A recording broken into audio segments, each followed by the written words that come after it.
The perfect couple ending explained. Who killed Merritt Monaco? Nicole Kidman uncovers more than one secret in the conclusion of Netflix limited series The Perfect Couple. Throughout the 6 episodes of Netflix limited series The Perfect Couple, the cops suspect almost every single person in the Winbury's Nantucket homestead for murder, except one. Based on Elin Hilderbrand's best-selling novel, The Perfect Couple plays out like a whirlwind beach read. The all-at-once drop on Netflix allows viewers to watch it much like that they would devour one of Hildebrand's books in real life, with uninterrupted gusto, insatiable curiosity, and lots of schadenfreude for the affluent characters at the center of the action. Much like The White Lotus or Big Little Lies, The Perfect Couple centers on a murder in the midst of the physical comforts and psychological dysfunction that can come with unimaginable wealth. There are some familiar faces from those 2 shows as well.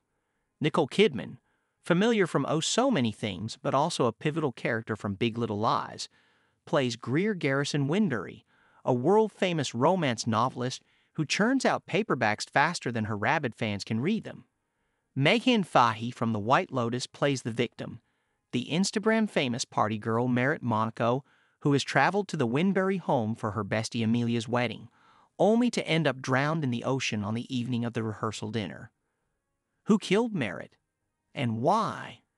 The show cycles through all the obvious and not so obvious suspects in the first 5 episodes, only to drop some absolutely wild bombshells in the final chapter. Let's break it down, juicy secret by juicy secret, and get to the bottom of this whole thing. Greer's secret brother and even more secret past. As the final episode begins, Greer's husband Tag, Liev Schreiber, has just gone on a drunken rant at her most recent book launch. You see, they're not the most perfect couple after all.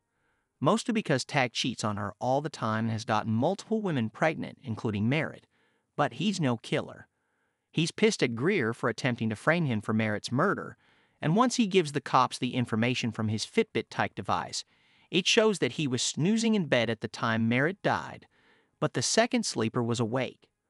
The cops bring Greer in for questioning and put together that she was on the phone with a seedy dude named Broderick Graham at 3:08 a.m., or the approximate time of Merritt's death. Furthermore, they found a wire from Scooter Divil, Ishan Katar, to Broderick for $300,000. They assumed that Greer used Scooter to pay a hit man to have her husband's lover killed. But what they don't know is that Broderick is her brother. Gasp. This begins the most wild and out-of-left-field string of bombshell revelations in the entire series. Greer has been supporting her deadbeat brother for years.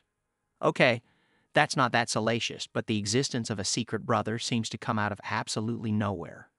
The daytime soap vibes are strong, and I say that with the highest of compliments.